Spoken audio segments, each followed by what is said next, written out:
Hello my dear friends, once again most welcome everyone. एक बार फिर से आप सभी लोगों का हमारे घटना चक्र परिवार की तरफ से आप सभी लोगों का स्वागत है। और आज के सेशन में हम लोग फिर से डिस्कस करने वाले हैं द पॉइंटर सेशन के मोस्ट इंपॉर्टेंट पॉइंट के बारे में।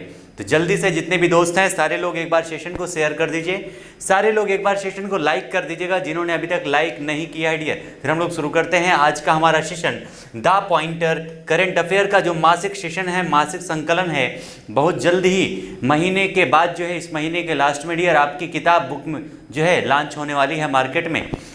जो भी पॉइंट हम लोग यहाँ पर डिस्कस करने वाले हैं वो सारे मोस्ट इंपॉर्टेंट पॉइंट आपको इस बुक में मिलेंगे जो आपकी बुक लॉन्च होगी। ठीक है, तो आइए शुरू करते हैं डियर आज का हमारा सेशन। लेकिन आप सभी से रिक्वेस्ट है कि एक बार सेशन को शेयर और लाइक जरूर कर दीजिएगा डियर। और याद रखिएगा, वो चाहे सोसाइटी हो या ऑनलाइन प्लेटफॉर्म हो, दुनिया स्टेटस देखती है। तो आप सभी लोगों से हमारा ये रिक्वेस्ट भी है कि एक बार स्टेटस सेशन को जरूर लगा दीजिएगा। आइए बढ़ते हैं डियर आज के हमारे सेशन में और देखते हैं हमारा पहला जो क्वेश्चन है वो क्या है।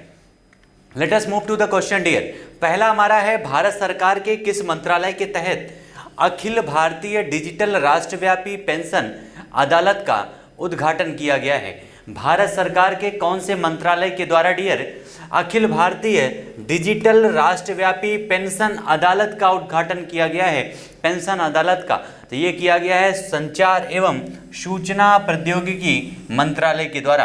किसके द्वारा डियर? संचार एवं सूचना प्रौद्योगिकी मंत्रालय के द्वारा जो है डिजिटल राष्ट्रव्यापी पेंशन अदालत का उद्घाटन किया गया है, याद रखिएगा। ठीक है, और अगर आपसे हम पूछें संचार एवं सूचना मंत्रालय का मंत्री कौन है इस समय, तो कमेंट में जल्दी से आंसर आप लोग छापिएगा कि संचार एवं सूचना प्रौद्योगिकी मंत्रालय का मिनिस्टर इस समय कौन है। नेक्स्ट हमारा है भव्य लाल किला महोत्सव। कौन सा डियर? भव्य लाल किला महोत्सव भारत भाग्य विधाता, उसका नाम क्या है? तो उस महोत्सव का नाम है डियर भारत भाग्य विधाता। कब आयोजित किया गया है? ये लाल किले पर आयोजित किया गया है इस महोत्सव को डियर, भारत भाग्य विधाता का। और ये कब आयोजित किया गया है? तो 25 मार्च से 3 अप्रैल तक, 25 मार्च से 3 अप्रैल तक इसका आयोजन किया गया है। भव्य जो आपके लाल किले पर इस महोत्सव का आयोजन किया गया है भारत भाग्य विधाता का। ठीक है, 25 मार्च से 3 अप्रैल के बीच में। और ये आपका जो 10 दिनों तक चलने वाला महोत्सव है, इसको आयोजन कहाँ पर किया गया था? तो यहाँ से आप देख चुके होंगे भव्य लाल किला महोत्सव, यानी इसका आयोजन कहाँ पर किया गया है? तो लाल किले पर किया गया है। और लाल किला है कहाँ पर डियर? तो ये लाल किला है दिल्ली में। कहाँ पर है लाल किला?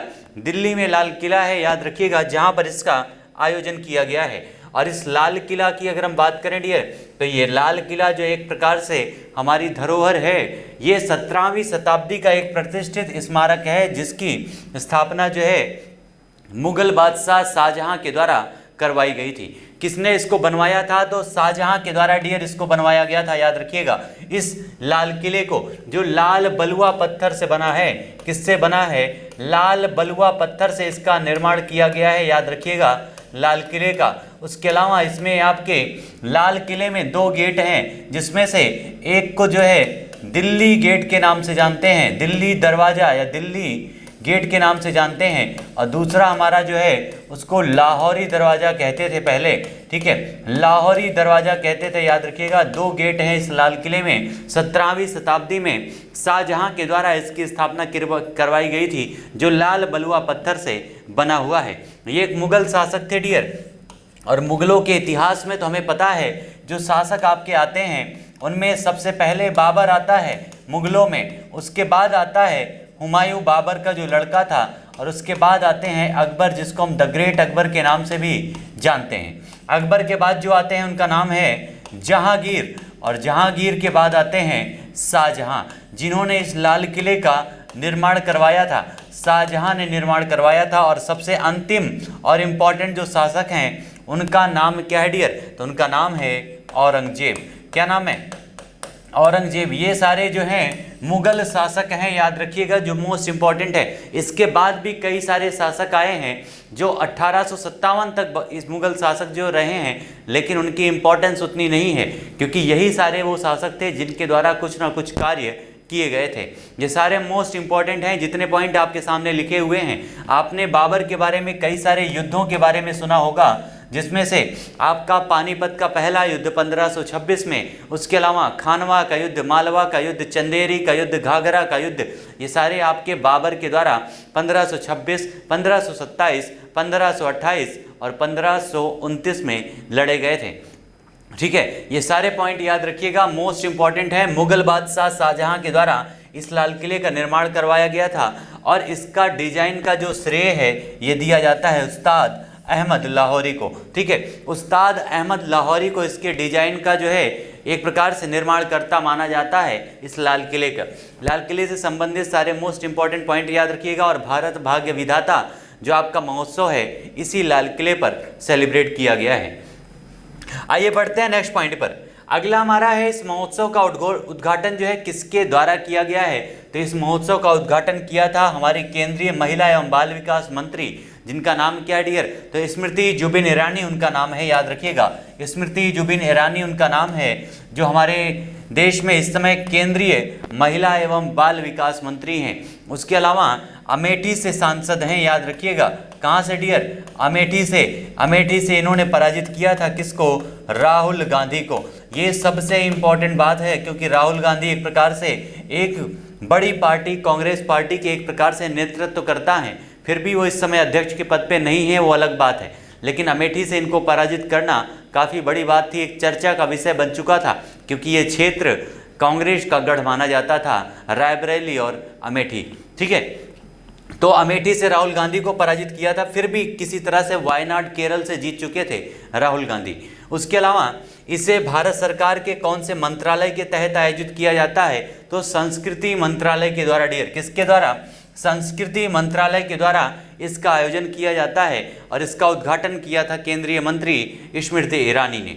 इसका उद्देश्य क्या है, तो इसका उद्देश्य है भारत की विविध संस्कृतियों को एक मंच प्रदान करना, यानी भारत की जो संस्कृतियां हैं, इस आपके भारत भाग्य विधाता महोत्सव में ज़्यादातर जो प्रोग्राम आयोजित किया गया था उसमें भारत की संस्कृति को समग्र रूप से प्रस्तुत करने का कार्य किया गया था लाल किले पर, जिसमें देश के जो पूर्वोत्तर क्षेत्र हैं वहाँ से उनकी जातियाँ जनजातियाँ कई सारे शामिल हुई थी और अपनी संस्कृतियों को दिखाने का उन्हें मौका दिया गया था इस लाल किला महोत्सव में। सारे पॉइंट याद रखिएगा, भारत की विविध संस्कृतियों को एक मंच प्रदान करना इसका उद्देश्य था। किसी भी देश की पहचान वो वहाँ पर शिक्षा, वहाँ पर डिफेंस, इन सब से हो या ना हो, लेकिन सबसे बड़ी पहचान उसकी संस्कृति से होती है डियर, याद रखिएगा।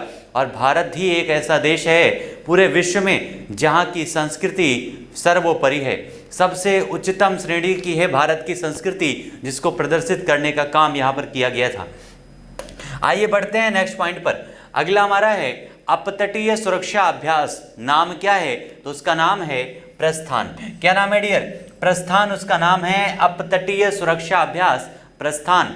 किसके द्वारा जो है इसको आयोजित किया गया है, अपतटीय सुरक्षा अभ्यास, यानी यहाँ पे आपको देख के लग गया होगा कि लगभग तटीय क्षेत्र में इसका आयोजन किया गया है प्रस्थान का।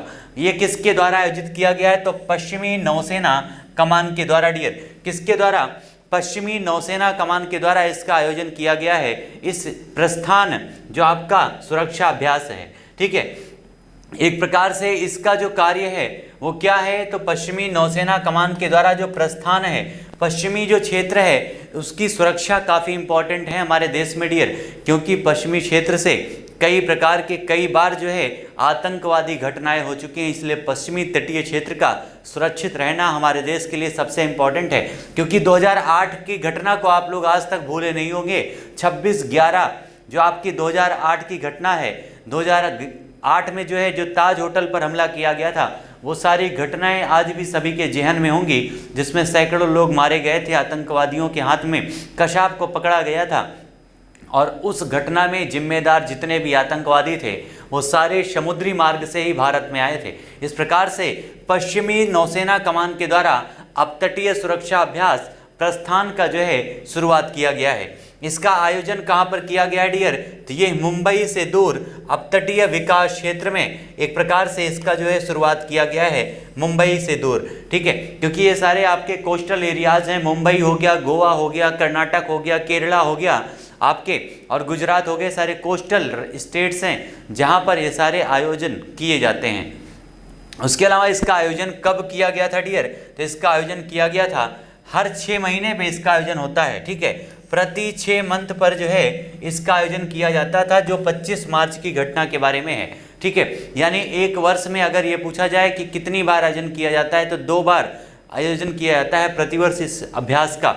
और इसका आयोजन भारत सरकार के कौन से मंत्रालय के द्वारा किया गया था? तो इसका आयोजन भारत सरकार के रक्षा मंत्रालय के द्वारा किया गया था। किसके द्वारा डियर? भारत सरकार के रक्षा मंत्रालय के द्वारा इसका आयोजन किया गया था। भारत सरकार की रक्षा मंत्री इस समय कौन है? तो उनका नाम है राजनाथ सिंह डियर। क्या नाम है? उनका नाम है राजनाथ सिंह, याद रखिएगा। हमारे रक्षा क्षेत्र में कितने जो है उसके पार्ट हैं? तो 3 भागों में बटा हुआ है, थल सेना, जल सेना, वायु सेना। जल सेना ये आपका थल सेना है, इसका दिवस जो है 15 जनवरी को मनाया जाता है।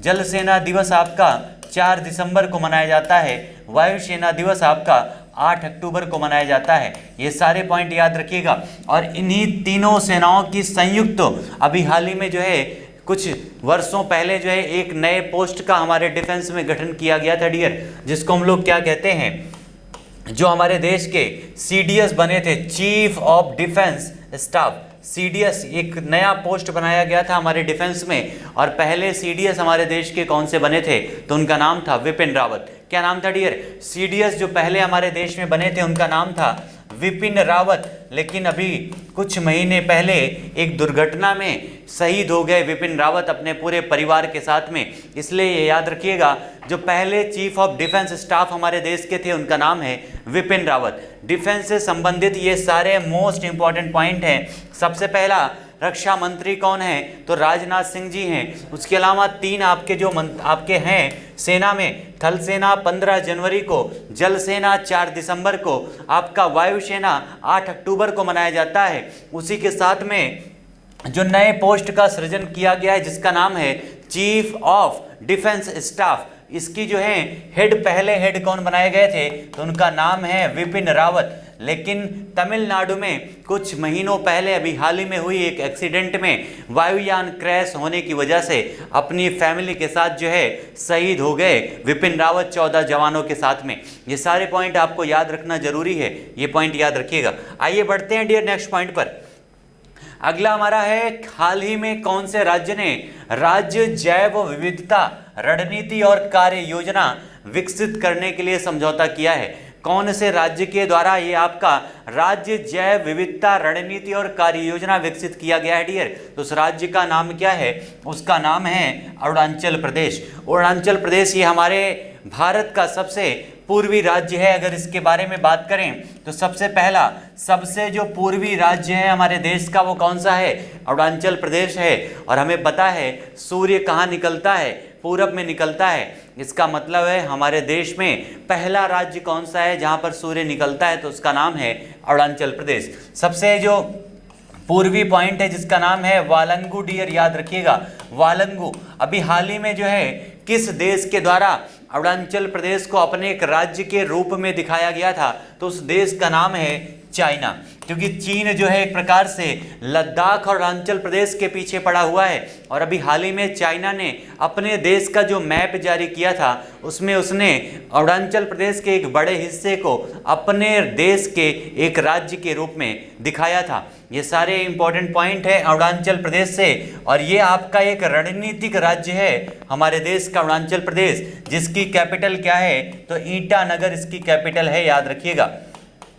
इसकी कैपिटल क्या है डियर? तो ईटानगर है अरुणाचल प्रदेश की कैपिटल। आइए बढ़ते हैं नेक्स्ट पॉइंट पर। यह जो समझौता है जो अभी हाल ही में राज्य जैव विविधता रणनीति और कार्य योजना विकसित की गई है, यह समझौता अरुणाचल प्रदेश ने किसके साथ में किया है? तो किसके साथ किया गया डियर? तो उसका नाम है WWF, यानी आपका world wide fund for nature. यानी एक प्रकार से पर्यावरण के संरक्षण के लिए जो फंड प्रोवाइड किया जाता है उसी को कहते हैं, एक ऑर्गेनाइजेशन है WWF, यानी world wide fund for nature. ठीक है, इसकी स्थापना की बात करें world wide fund for nature की डियर, तो इसकी स्थापना हुई थी 1961 में, याद रखिएगा 1961 में इसकी स्थापना की गई थी, जिसका जो हेडक्वार्टर है वो है ग्लैंड में। और ये है कहाँ? दुनिया का जो स्वर्ग कहा जाता है, जिसको कहते हैं स्विट्जरलैंड। ठीक है, स्विट्जरलैंड में ये ग्लैंड है जहां पर इसकी हेड ऑफिस है, याद रखिएगा। 1961 में इसकी स्थापना की गई थी और WWF के सहयोग से ही अरुणाचल प्रदेश जो है इस आपके योजना को, इसने रणनीति को विकसित किया है, जैव विविधता रणनीति और कार्य योजना। इसी के साथ आइए बढ़ते हैं नेक्स्ट पॉइंट पर। अंतर्राष्ट्रीय बाल पुस्तक दिवस कब मनाया जाता है? अंतर्राष्ट्रीय बाल पुस्तक दिवस पूछा जा रहा है डियर, कब सेलिब्रेट किया जाता है? तो ये आपका मनाया जाता है 2 अप्रैल को। कब मनाया जाता है? 2 अप्रैल को सेलिब्रेट किया जाता है अंतर्राष्ट्रीय बाल आपका जो पुस्तक दिवस है। उसके अलावा 2 अप्रैल जो आपका दिन था, इसी दिन आपका हमारे देश में हिंदू नववर्ष मनाया गया था। यह भी पॉइंट याद रखिएगा, हिंदू नववर्ष की शुरुआत की गई थी। 1 अप्रैल को फूल दिवस भी मनाया जाता है, ये पॉइंट भी याद रखिएगा। और जितने भी हमारे दोस्त इस समय हमारे साथ जुड़े हुए हैं, एक बार सभी लोगों से रिक्वेस्ट है कि स्टेटस ज़रूर लगाइएगा, क्योंकि अभी आपको हमने बताया था कि चाहे सोसाइटी हो या ऑनलाइन प्लेटफॉर्म, हर कोई स्टेटस देखना चाहता है। और आप लोग भी दिखाइए स्टेटस को, घटना चक्र को जितना फैला सकते हैं पूरा हर जगह, जितने भी आपके दोस्त हैं डियर, सबके पास शेयर कर दीजिएगा सेशन को, ताकि ये जो सेशन है जो मोस्ट इंपॉर्टेंट होने वाला है आपके एग्जाम के लिए, हर आपके दोस्त के पास पहुंच सके। आइए बढ़ते हैं नेक्स्ट पॉइंट पर। अंतर्राष्ट्रीय बाल पुस्तक दिवस जो है, इसका थीम यानी इस बार इसका विषय क्या रखा गया है? तो इसका विषय है स्टोरीज और a wings that help you soar everyday. क्या हो जाएगा dear? Help you soar everyday जो है इसका थीम हो जाएगा। और हाल ही में नेक्स्ट हमारा पॉइंट है, हाल ही में क्वीन ऑफ फायर, कौन सा डियर? क्वीन ऑफ फायर शीर्षक से एक नौ उपन्यास किसके द्वारा लिखा गया है? नाम क्या है? तो उसका नाम है क्वीन ऑफ फायर। ठीक है, शीर्षक का नाम है क्वीन ऑफ फायर। और ये नया उपन्यास जो है किसके द्वारा लिखा गया है? तो उनका नाम क्या है? तो उनका नाम है देविका रंगाचारी। क्या नाम है डियर? देविका रंगाचारी उनका नाम है, जिनके द्वारा क्वीन ऑफ फायर शीर्षक से इस किताब का नाम लिखा गया है। नेक्स्ट हमारा पॉइंट है पुलित्जर पुरस्कार। ये आपका मोस्ट इंपॉर्टेंट है पुलित्जर पुरस्कार, क्योंकि इसके विजेता भी हाल ही में जो हैं इनका निधन हो गया है डियर। पुलित्जर पुरस्कार के विजेता हैं जिनका भी हाल ही में 92 वर्ष की उम्र में निधन हो गया है। उनका नाम क्या है? तो उनका नाम है रिचर्ड हावर्ड, उनका नाम है। क्या नाम है डियर? रिचर्ड हावर्ड उनका नाम है, याद रखिएगा, जो जिनका अभी हाल ही में निधन हुआ है। और अभी हाल ही में आपका ज्ञानपीठ पुरस्कार सम्मानित किया गया है। किसको? ज्ञानपीठ पुरस्कार जो है आपका अभी हाल ही में वितरित किया गया है। एक बार कमेंट में आंसर छापिएगा सभी लोग कि ज्ञानपीठ पुरस्कार इस बार किसे दिया गया है। जल्दी से आंसर सारे लोगों का आना चाहिए सेशन में डियर। ज्ञानपीठ अवार्ड इस बार किसे दिया गया है? जल्दी से सभी का आंसर आना चाहिए। नेक्स्ट हमारा क्वेश्चन है, हाल ही में भारत का पहला निजी वाणिज्यिक इमेजिंग उपग्रह, जिसका नाम क्या है? इसका नाम इंपॉर्टेंट है शकुंतला। क्या नाम है डियर? शकुंतला जो है लॉन्च किया गया है। भारत का पहला निजी वाणिज्यिक इमेजिंग उपग्रह है। और आपको हमने कई बार बताया है कि अगर आपके क्वेश्चन में वर्ड लग जाता है पहला, तो आपके लिए, आपके एग्जाम के लिए वो क्वेश्चन ऑटोमेटिक इंपॉर्टेंट हो जाता है डियर, क्योंकि वो पहली बार किया गया है और इसलिए इसकी इंपॉर्टेंस बढ़ जाती है। और भारत का पहला निजी वाणिज्यिक इमेजिंग उपग्रह जिसका नाम है शकुंतला, किसके द्वारा लॉन्च किया गया, यानी कौन से रॉकेट से लॉन्च किया गया है? तो उसका नाम है फॉल्कन 9 रॉकेट उसका नाम है, जिससे इसे लॉन्च किया गया है। अगर शकुंतला की बात करें डियर, तो ये कई सारे पौराणिक वर्ड हैं जो आज के समय में हमें सुनने को मिलते हैं, जिनमें हमने आपको बताया भी था। आपका एक है देवी शक्ति, कौन सा डियर? देवी शक्ति आपका है। दूसरा आपका है गंगा मिशन, ठीक है, कौन सा डियर? गंगा। उसके अलावा एक है आपका काली और एक है दुर्गा। ये सारे पॉइंट जो हैं ये अभी हाल ही में नए नए वर्ड हैं उनसे संबंधित हैं। ये सारे पॉइंट आपको याद रखना जरूरी है। और ये आपका नया वर्ड आपको मिला है शकुंतला, भारत का पहला निजी वाणिज्यिक इमेजिंग उपग्रह। ये पॉइंट याद रखिएगा, फाल्कन 9 रॉकेट के द्वारा इसको लॉन्च किया गया है, ठीक है। और देवी शक्ति तो आपको पता ही है, अफगानिस्तान से भारतीयों को निकालने के लिए जो ऑपरेशन चलाया गया था उसी को कहते हैं देवी शक्ति। अभी हाल ही में रशिया ने जो यूक्रेन पर आक्रमण किया है, रशिया के द्वारा यूक्रेन पर आक्रमण करने के बाद यूक्रेन से भारतीयों को निकालने के लिए जो ऑपरेशन चलाया गया है उसी का नाम है गंगा।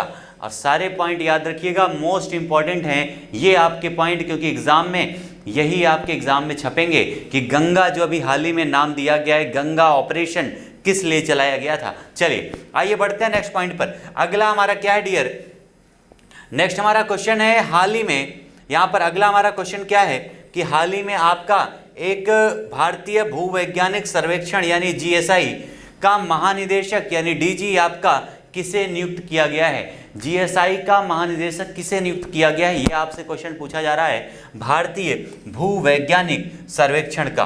तो किसे नियुक्त किया गया डियर, उनका नाम है डॉक्टर एस राजू। क्या नाम है, डॉक्टर एस राजू को नियुक्त किया गया है जीएसआई का नया डीजी। और अगला हमारा क्वेश्चन है यहाँ पर कि जो डॉक्टर एस राजू को नियुक्त किया गया है ये किसके स्थान पर इनकी नियुक्ति की गई है, इनकी नियुक्ति किसके स्थान पर हुई है डियर, तो उनका नाम है आर एस गरवाल। ठीक है, आर एस गरवाल उनका नाम है जिनके स्थान पर इनकी नियुक्ति की गई है। और भारतीय भूवैज्ञानिक सर्वेक्षण की जो स्थापना है ये 1851 में किया गया था, जिसका मुख्यालय था कोलकाता वेस्ट बंगाल में, यानी ममता दीदी के राज्य में। ठीक है, वेस्ट बंगाल में, याद रखिएगा कोलकाता में 1851 में भारतीय भूवैज्ञानिक सर्वेक्षण की स्थापना की गई थी और इन्होंने आर एस गरवाल का स्थान लिया है। सारे पॉइंट याद रखिएगा, मोस्ट इंपॉर्टेंट है। डॉक्टर एस राजू बनाए गए हैं नए महानिदेशक। आइए बढ़ते हैं नेक्स्ट पॉइंट पर। अगला हमारा है हाल ही में Hurun richest self made in the world 2022 की सूची किसने जारी किया है। तो हुरून, इसका तो एक ही काम है, दिन भर जो है ये अमीरों और गरीबों के पीछे पड़ा रहता है। दुनिया के अमीर व्यक्ति कौन बने हैं, गरीब कौन बना है, दुनिया का सबसे अमीर देश कौन सा है, दुनिया की सबसे अमीर जो इस समय न्यू आपके बिलियनर्स बने हैं, युवा उद्यमी कौन है, इन सारी चीज़ों के ऊपर लिस्ट जारी करता है जिसका नाम है हुरून रिसर्च इंस्टीट्यूट। कौन जारी करता है डियर, हुरून रिसर्च इंस्टीट्यूट के द्वारा जारी किया जाता है ये सारी चीज़ें। और जो अभी हाल ही में जो आपकी लिस्ट जारी की गई है उसमें इस सूची में शीर्ष 10 में एकमात्र जो भारतीय शामिल है। हमारे लिए सबसे इम्पॉर्टेंट है, अगर कोई भी लिस्ट जारी की जाती है तो उसमें भारतीयों का योगदान क्या है, क्योंकि हमारे एग्जाम में वही आएगा।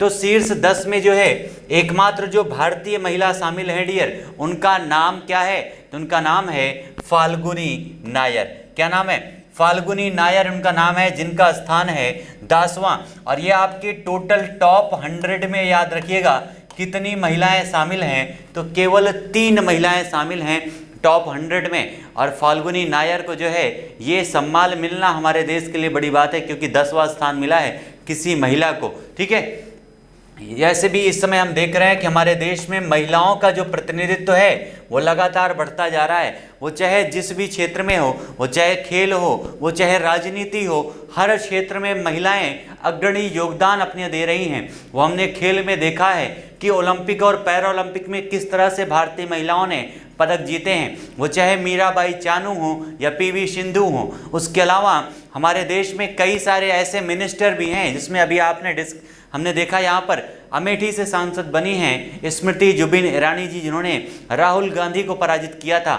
हमारे देश में इसके पहले सुषमा स्वराज जी को विदेश मंत्री नियुक्त किया गया था। और इस समय तो भारतीय जो मूल की महिलाएं हैं अमेरिका की वाइस प्रेसिडेंट भी हैं, जिनका नाम है कमला हैरिस। ठीक है, गीता जो है इस समय वो आईएमएफ में सेकंड मेंबर हैं, सेकंड सबसे हाईएस्ट पोस्ट पर हैं। और अभी हाल ही में एक नई नियुक्ति हुई है वर्ल्ड बैंक में। जल्दी से कमेंट में आंसर आप सभी लोग कीजिएगा, लेकिन ये ध्यान रखिएगा आज की महिलाएं हर क्षेत्र में अपना योगदान देना जानती हैं और भारत की महिलाओं ने ये साबित भी किया है। और यही आप देखेंगे फाल्गुनी नायर जो हैं 10वां स्थान इन्होंने हासिल किया है पूरे विश्व में इस आपकी लिस्ट में। और हाल ही में विश्व बैंक को स्वयं सहायता समूह सेल्फ हेल्प ग्रुप जो आपका लिंकेज में सर्वश्रेष्ठ प्रदर्शन के लिए डियर, यहाँ पर सर्वश्रेष्ठ प्रदर्शन करने वाला बैंक जो है किसे चुना गया है। सेल्फ हेल्प ग्रुप लिंकेज में सर्वश्रेष्ठ प्रदर्शन करने वाला बैंक कौन बन गया है, तो उसका नाम है HDFC। HDFC बैंक का फुल फॉर्म क्या होता है डियर, तो हाउसिंग डेवलपमेंट फाइनेंस कॉर्पोरेशन होता है। और जब हमारे देश में प्राइवेटाइजेशन की शुरुआत हुई थी, उसी के बाद 1994 में HDFC बैंक की स्थापना की गई थी। ठीक है, और यह जो आपका चुनाव है किसके द्वारा किया गया है? सेल्फ हेल्प ग्रुप जो आपका लिंकेज बैंक है, तो ये चुनाव किया गया है ग्रामीण विकास मंत्रालय के द्वारा।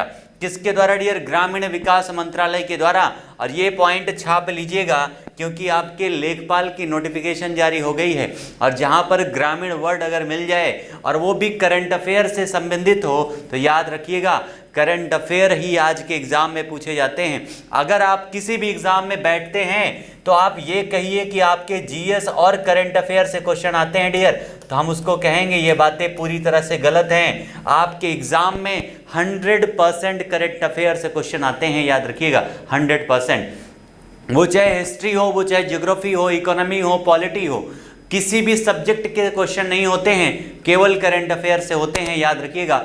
क्योंकि वो पॉलिटी से भी क्वेश्चन होंगे तो उसका संबंध कहीं ना कहीं से करंट अफेयर से ही होगा, तभी वो आपके एग्जाम में पूछा गया है। और ये पॉइंट ध्यान दीजिएगा, ग्रामीण विकास मंत्रालय के द्वारा जो है इसको चुना गया है सेल्फ हेल्प ग्रुप लिंकेज जो आपका सर्वश्रेष्ठ प्रदर्शन करने वाला बैंक है।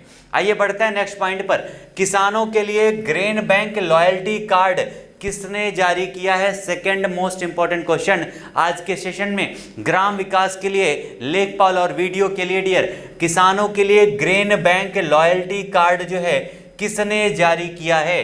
किसने जारी किया है? तो इसको जारी किया गया है एर्गोस बिजनेस सॉल्यूशन प्राइवेट लिमिटेड के द्वारा डियर। किसके द्वारा? एर्गोस बिजनेस सॉल्यूशंस प्राइवेट लिमिटेड के द्वारा इसको जारी किया गया है ग्रेन बैंक लॉयल्टी कार्ड। ठीक है, नेक्स्ट हमारा है हाल ही में आइडियाथॉन मंथन। नाम क्या है? आइडियाथॉन जो है आपका उसका नाम है मंथन। किसके द्वारा लॉन्च किया गया है? तो ये जो हैं सेबी के जो अध्यक्ष हैं उनका नाम क्या है? माधवी पुरी बुच जो हैं, इन्हीं के द्वारा लॉन्च किया गया है इस आइडियाथॉन को, जिसका नाम क्या है? मंथन इसका नाम है। और सेबी के बारे में तो आप सभी लोग जानते ही होंगे, फुल फॉर्म क्या होता है? Security and exchange board of India इसका फुल फॉर्म होता है, जिसकी स्थापना की गई थी 1992 में। 1992 में इसकी स्थापना की गई थी डियर सेबी की। और इसे किस लिए लॉन्च किया गया है? तो एक प्रकार से प्रतिभूति बाजार में नवाचार को, इनोवेशन को बढ़ावा देने के लिए इसकी शुरुआत की गई है, याद रखिएगा। नेक्स्ट हमारा है सेबी जो आपका है भारतीय प्रतिभूति विनिमय बोर्ड की स्थापना कब की गई थी? तो अभी हमने आपको बताया 12 अप्रैल 1992 को। और इसका मुख्यालय कहाँ पर है? तो मुंबई में इसका मुख्यालय है, जो एक प्रकार से भारत की औद्योगिक कैपिटल भी है। और जितने भी वित्तीय संस्थाएं हैं ज़्यादातर उन सभी का मुख्यालय महाराष्ट्र के मुंबई में ही मिलेगा डियर, आपको ये पॉइंट याद रखिएगा। चलिए आइए बढ़ते हैं नेक्स्ट पॉइंट पर। अंतर्राष्ट्रीय वित्तीय सेवा केंद्र प्राधिकरण ने किसके साथ सूचना विनिमय समझौते पर हस्ताक्षर किया है? किसके साथ किया है हस्ताक्षर डियर? तो ये हस्ताक्षर किया गया है भारतीय बीमा नियामक और विकास प्राधिकरण, जिसका नाम है इरडई। क्या नाम है डियर? इरडई जो है आपका, इसी के द्वारा जो है ये आपका अंतर्राष्ट्रीय वित्तीय सेवा केंद्र प्राधिकरण ने समझौता किया है इरडई के साथ में। और ये किस मंत्रालय का एक प्रकार से निकाय है? तो ये वित्त मंत्रालय का निकाय है डियर, याद रखिएगा, जिसकी स्थापना 1999 में की गई थी। वित्त मंत्रालय का उल्लेख हमारे देश के संविधान में आर्टिकल 280 में किया गया है, वित्त विभाग बनाया गया है। उसके अलावा वित्त मंत्री इस समय कौन है? तो उनका नाम है निर्मला सीतारमण। श्रीमती निर्मला सीतारमण जी जो है इस समय कौन है डियर? तो इस समय वो फाइनेंस मिनिस्टर हैं, याद रखिएगा। सारे नए नए जो वित्त मंत्री हैं उन सब के नाम भी याद रखिएगा जो मोस्ट इंपॉर्टेंट हैं। जैसे आपके मान लीजिए विदेश मंत्री, इस समय भारत में सबसे ज़्यादा अगर किसी मंत्री की चर्चा हो रही है तो उनका नाम है भारत के विदेश मंत्री, जिनका नाम है जयशंकर प्रसाद। फाइनेंस मिनिस्टर कौन है? तो उनका नाम है निर्मला सीतारमण। रक्षा मंत्री कौन है? तो उनका नाम है राजनाथ सिंह। और राजमार्ग परिवहन मंत्री हमारे इस समय देश में कौन है? तो उनका नाम है नितिन गडकरी। ये सारे मोस्ट इंपॉर्टेंट हैं। और व्यापार मंत्री कौन है? तो उनका नाम है पीयूष गोयल। मोस्ट इंपॉर्टेंट है, सारे पॉइंट याद रखिएगा। वित्त मंत्रालय स्थापना जो है वित्त मंत्रालय के अंतर्गत आता है इरडई, जिसकी स्थापना 1999 में की गई थी। नेक्स्ट हमारा क्वेश्चन है हाल ही में डोपिंग रोधी परीक्षण कौन सा डियर? डोपिंग रोधी परीक्षण को मजबूत करने के लिए आपका स्ट्रेंथ एंटी ड्रॉपिंग टेस्ट। कौन सा डियर? आपका जो है स्ट्रेंथ है, जो आपका एंटी डोपिंग टेस्ट है, ये करने के लिए कौन सी सामग्री का शुभारंभ किया गया? एक नए प्रकार से रासायनिक एक प्रकार से सामग्री की जो है यूज की जाएगी, और ये किसके द्वारा कौन सा किया गया है? तो एक नई दुर्लभ रासायनिक सामग्री है, याद रखिएगा RMS। कौन सी डियर? RMS का जो है प्रयोग किया जाएगा, इसका शुभारंभ किया गया है एंटी डोपिंग टेस्ट के लिए। ठीक है, इसका माध्यम, इसका कार्य क्या होता है? एक प्रकार से एंटी डोपिंग टेस्ट का मतलब होता है कि खिलाड़ियों में ये चेक किया जाता है कि किसी प्रकार से किसी गैर एक प्रकार से प्रतिबंधित चीज़ों का सेवन तो नहीं किया गया है, ये इसमें चेकिंग की जाती है। और इस सामग्री का जो उपयोग है, इसका शुभारंभ किसके द्वारा किया गया? तो इस समय हमारे देश में युवा मामले और खेल मंत्रालय को संभालने वाले जो व्यक्ति हैं, उनका नाम है अनुराग सिंह ठाकुर। ठीक है, अनुराग सिंह ठाकुर के द्वारा जो है आपका डियर युवा मामले और खेल मंत्रालय के जो मंत्री हैं, उन्हीं के द्वारा इस आपकी सामग्री का शुभारंभ किया गया है, जिसका नाम है RMS। मोस्ट इंपॉर्टेंट है, याद रखिएगा। किसके लिए है? तो डोपिंग रोधी परीक्षण करने के लिए है। ठीक है, अनुराग ठाकुर के द्वारा ही इस बार का जो आपका इसके पहले स्वच्छता दिवस का आयोजन किया गया था, प्रयागराज से शुभारंभ किया गया था अनुराग ठाकुर के द्वारा, ये पॉइंट भी याद रखिएगा। आइए बढ़ते हैं नेक्स्ट पॉइंट पर। अगला हमारा क्वेश्चन है, हाल ही में तीर्थ यात्रा केंद्रों पर ई दर्शन की पेशकश के लिए कौन सा पोर्टल लॉन्च किया गया है? तीर्थ स्थलों पर ई दर्शन की पेशकश डियर, यानी अब आप घर बैठे तीर्थों की दर्शन कर सकते हैं। बद्रीनाथ, केदारनाथ, चारों धाम, जितने भी आपके जो धाम हैं, उन सारी चीज़ों के दर्शन, वहाँ की आरती, पूरा लाइव प्रसारण आप अपने घर पे बैठकर देख सकते हैं। किसके माध्यम से? तो उसका नाम है ई दर्शन। ठीक है, इसका शुभारंभ जो किया गया है, कौन से पोर्टल का शुभारंभ करके किया गया है? तो उसका नाम है टेम्पल 360। यानी 360 का मतलब होता है 360 एंगल, यानी चारों दिशाओं के मंदिरों का दर्शन आप घर बैठे आसानी से कर सकते हैं इस आपके पोर्टल के माध्यम से। इसका शुभारंभ किसने किया है?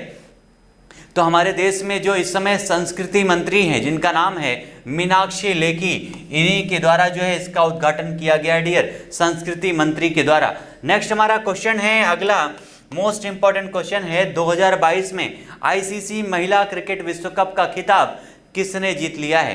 ICC महिला क्रिकेट विश्व कप, मोस्ट इंपॉर्टेंट क्वेश्चन है डियर, इसको छाप लीजिएगा। 4 स्टार का क्वेश्चन है आपके एग्जाम के लिए कि ICC महिला क्रिकेट विश्व कप का खिताब 2021 आपका 22 का जो है किस टीम ने जीत लिया है? तो उसका नाम क्या है? ऑस्ट्रेलिया ने जीता है डियर। किसने? ऑस्ट्रेलिया ने। पराजित किसको किया है? तो इंग्लैंड को पराजित किया है। यानी याद रखिएगा, इस बार ये आपका मौका ऐसा बना था कि दुनिया के वो 2 देश जिनको क्रिकेट की जन्मस्थली कहा जाता है, ऑस्ट्रेलिया और इंग्लैंड, फाइनल में एक साथ भिड़े थे, लेकिन फिर भी बाजी किसने मारी है? तो ऑस्ट्रेलिया ने। सबसे पहला जो क्रिकेट मैच है वो इन्हीं दोनों टीमों के बीच हुआ था। क्रिकेट की शुरुआत जो है ऑस्ट्रेलिया और इंग्लैंड के बीच ही हुई थी। ठीक है, तो आंसर क्या हो जाएगा? ऑस्ट्रेलिया जो है विजेता बनी है इस टीम में। और उसके बाद जो है अगर इस वर्ल्ड कप से संबंधित कुछ पॉइंट की बात करें डियर, महिला विश्व कप से, तो याद रखिएगा इसी महिला विश्व कप में हमारे देश की जो खिलाड़ी, महिला खिलाड़ी हैं, जिनका नाम है यहाँ पर हमारे देश की जो कैप्टन है उनका नाम है मिताली राज। क्या नाम है डियर? महिला खिलाड़ी जिनका नाम है मिताली राज, हमारे भारतीय क्रिकेट टीम की कैप्टन भी हैं। वो सबसे ज़्यादा 6 बार जो है वर्ल्ड कप खेलने वाली खिलाड़ी बन चुकी हैं। सबसे ज़्यादा वर्ल्ड कप खेलने वाली खिलाड़ी कौन बनी है? तो मिताली राज। सबसे ज़्यादा दुनिया में इस क्रिकेट फॉर्मेट में जो है सबसे ज़्यादा रन बनाने वाले खिलाड़ी कौन है? तो उनका नाम है मिताली राज। सबसे ज़्यादा मैच खेलने वाली खिलाड़ी का नाम क्या है? तो उनका नाम है मिताली राज। ये मोस्ट इंपॉर्टेंट है, दिमाग में छाप लीजिएगा। उसके अलावा अगर गेंदबाजों में बात करें तो उनका नाम है झूलन गोस्वामी, जो भारत की नहीं पूरी दुनिया की सबसे ज़्यादा मैच खेलने वाली दूसरी महिला बन चुकी हैं मिताली राज के बाद। झूलन गोस्वामी। ठीक है, और सबसे ज़्यादा विकेट लेने वाले भी गेंदबाज हैं झूलन गोस्वामी। इस तरह से ये सारे क्वेश्चन हमारे परिप्रेक्ष्य में भी, हमारे देश के लिए भी इंपॉर्टेंट हैं, जिनको याद रखना आपके लिए ज़रूरी है। ठीक है, आंसर हमारा क्या हो जाएगा? ऑस्ट्रेलिया विजेता बना है इंग्लैंड को पराजित करके। नेक्स्ट हमारा है अंतर्राष्ट्रीय क्रिकेट परिषद यानी आईसीसी, जो इंटरनेशनल क्रिकेट काउंसिल है, यहाँ पर महिला क्रिकेट विश्व कप का ये कौन सा संस्करण आयोजित किया गया था इसके द्वारा? तो ये आपका 12वां संस्करण था, जिसका आयोजन हुआ था न्यूजीलैंड में। कहाँ पर डियर? न्यूजीलैंड में इसका आयोजन किया गया है महिला क्रिकेट विश्व कप के। इस 12वें संस्करण का आयोजन किसके द्वारा किया गया है? तो आईसीसी के द्वारा किया गया था। इसका उद्घाटन याद रखिएगा। और यह जो है ऑस्ट्रेलिया की कौन सी जीत है, यानी ऑस्ट्रेलिया जो है कितनी बार इस वर्ल्ड कप को जीत चुका है? तो याद रखिएगा 7वीं बार है डियर। कितनी बार? 7वीं बार। अगला हमारा है इस विश्व कप में प्लेयर ऑफ द टूर्नामेंट किसे दिया गया है? प्लेयर ऑफ द टूर्नामेंट का खिताब किस खिलाड़ी को दिया गया है? तो ऑस्ट्रेलिया अगर विजेता बनी है तो उम्मीद करते हैं 90% खिलाड़ी वहीं की होंगी। तो उनका नाम क्या है? उनका नाम है एलिसा हेली। ठीक है, इनका नाम एलिसा हेली भी है, याद रखिएगा, लेकिन कहीं कहीं पर एलिसा हिली भी लिखा रहता है। ऑस्ट्रेलिया की खिलाड़ी हैं एलिसा हेली, जिन्हें इस बार जो है आपके वर्ल्ड कप में प्लेयर ऑफ द टूर्नामेंट का अवार्ड दिया गया है। नेक्स्ट हमारा पॉइंट है किस भारतीय महिला क्रिकेटर ने विश्व कप टूर्नामेंट में सर्वाधिक विकेट लेने का रिकॉर्ड बनाया है? तो आपके सामने आंसर आ चुका है, जो अभी हमने डिस्कस किया था। दुनिया की सबसे ज़्यादा विकेट लेने वाली खिलाड़ी भी हैं झूलन गोस्वामी, और इस टूर्नामेंट में सबसे ज़्यादा विकेट लेने वाले भी वही हैं। 43 विकेट उन्होंने चटकाया है इस क्रिकेट फॉर्मेट में। और दूसरे नंबर पर ऑस्ट्रेलिया की लिन फुलेस्टन है 39 विकेट के साथ में। उसके अलावा हाल ही में फीफा विश्व कप आपका डियर आयोजित होने वाला है। 2022 में फीफा विश्व कप का आयोजन होने वाला है, याद रखिएगा। पहली बार इसका आयोजन अरब देशों में किया जा रहा है इस फीफा विश्व कप का। और ये जो आपका फीफा विश्व कप है, इसके लिए किसे जो है आधिकारिक गेंद के रूप में अनावरण किया गया है? आधिकारिक गेंद के रूप में किसे अनावरण किया गया है? तो उसका नाम है अल रिहला। क्या नाम है डियर? अल रिहला उसका नाम है, याद रखिएगा। अल रिहला को जो है आधिकारिक गेंद के रूप में यहाँ पर इसको अपनाया गया है इस आपके फीफा फॉर्मेट में 2022 में, जिसका आयोजन होने वाला है कतर में। कहाँ पर? कतर, जिसकी कैपिटल है दोहा, यहीं पर इसका आयोजन किया जाएगा। इस गेंद का अनावरण किसने किया है? तो आपकी जो कंपनी है जिसका नाम है एडिडास डियर, उसी के द्वारा इसका अल रिहला नाम की गेंद का अनावरण किया गया है। काफ़ी मोस्ट इंपॉर्टेंट पॉइंट है इसके बारे में आपके इस 2022 में आयोजित होने वाले फीफा विश्व कप के बारे में। अल रिहला जो आपका अरबी अर्थ है, अरबी जो है इसका अर्थ क्या होता है? तो इसका मतलब होता है एक प्रकार की जर्नी या फिर यात्रा। ठीक है, इसका आयोजन 2022 का कहाँ पर होगा? तो कतर में इसका आयोजन किया जाएगा। और साथ में ही इससे संबंधित आपके फीफा विश्व कप से संबंधित एक पॉइंट और याद रखिएगा कि इस बार कौन सी भारतीय कंपनी एक प्रकार से स्पॉन्सर के रूप में इसमें शामिल हो रही है, जो आपके लिए सबसे इंपॉर्टेंट क्वेश्चन है। तो उसका नाम है बायजूस। क्या नाम है डियर? बायजूस, जो एक प्रकार से लर्निंग कंपनी है हमारे देश में, वो इसमें जो है फीफा विश्व कप में एक स्पॉन्सर के रूप में शामिल हो रही है। और आपसे हम 100% गारंटी ले सकते हैं कि ये क्वेश्चन आपके आने वाले एग्जाम में आपको जरूर देखने को मिलेगा, वो चाहे जिस भी एग्जाम में मिले, लेकिन 100% ये क्वेश्चन जरूर मिलेगा। नेक्स्ट हमारा क्वेश्चन है हाल ही में अश्वनी श्रीवास्तव के द्वारा लिखी गई कौन सी पुस्तक का विमोचन किया गया है? तो उसका नाम क्या है? डिकोडिंग इंडिया बाबूडोम उसका नाम है, उस पुस्तक का नाम है। जिसके लेखक कौन है? तो लेखक का नाम ध्यान रखिएगा, अश्वनी श्रीवास्तव के द्वारा। अगला हमारा पॉइंट है खान जागरूकता और खदान कार्य में सहायता के लिए अंतर्राष्ट्रीय दिवस कब मनाया जाता है? तो ये आपका 4 अप्रैल को मनाया जाता है अंतर्राष्ट्रीय दिवस। किसके लिए डियर? तो खान जागरूकता और खदान कार्य ये इसलिए मनाया जाता है क्योंकि खान में बहुत सारे एक्सीडेंट होते हैं। कई बार आप लोगों ने सुना होगा कि खान या खदान में विस्फोट होने की वजह से कई सारे मजदूरों की वहाँ पे मृत्यु हो जाती है, क्योंकि खदान जो होते हैं वो अलग अलग प्रकार से होते हैं। अभी हाल ही में एक खदान में जो है पानी भर जाने की वजह से कई सारे मजदूर वहाँ पर डूब गए थे और काफ़ी लंबे समय तक फंसे होने की वजह से उनकी मृत्यु हो गई थी। ठीक है, तो इसलिए ये आपका खान जागरूकता और खदान कार्य दिवस जो आपका मनाया जाता है 4 अप्रैल को, और इसको पहली बार 4 अप्रैल 2006 में सेलिब्रेट किया गया था। ठीक है, उसके अलावा अगर हम बात करें यह जो दिवस है प्रतिवर्ष किसके द्वारा मनाया जाता है, तो संयुक्त राष्ट्र माइन एक्सेस सर्विसेज के द्वारा जो है इसका आयोजन किया जाता है इस दिवस का। और इस दिवस का 2022 में थीम क्या रखा गया है, तो इसका थीम रखा गया है safe ground, safe steps and safe home. ये इसीलिए रखा गया है डियर क्योंकि अभी हाल ही में 2-3 सालों में खानों में होने वाले एक्सीडेंट की संख्या अचानक से बढ़ गई है, जिसकी वजह से इसका जो थीम है ये मोस्ट इम्पॉर्टेंट है, safe ground, safe steps and safe home. Most important है, याद रखिएगा, खान जागरूकता और खदान कार्य दिवस।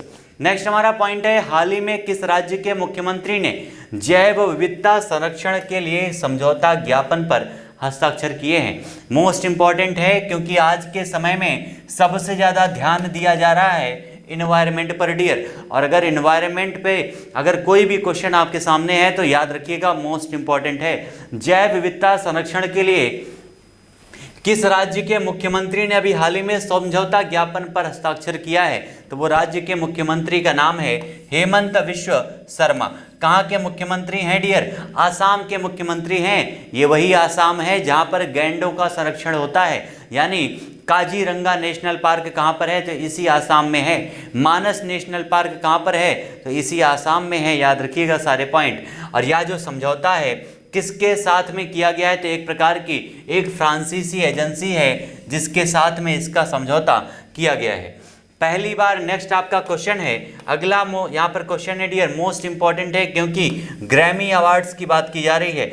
इसका सबसे पहले तो ये पॉइंट याद रखिएगा कि संस्करण कौन सा है, तो इसका 64वां संस्करण है। ठीक है, ग्रैमी अवार्ड्स की। और ये जो है आपके 2022 का जो ग्रैमी अवार्ड है इसका आयोजन कहाँ पर किया गया है, तो वैसे तो इसका आयोजन जो है हमेशा अमेरिका में ही होता है डियर, तो लेकिन फिर भी वो जगह का नाम क्या है, तो उसका नाम है लॉस वेगास नेवादा में जो है इसका आयोजन किया गया है, यूएसए यानी अमेरिका में। ठीक है, ग्रैमी अवार्ड के संस्करण के बारे में भी याद रखिएगा।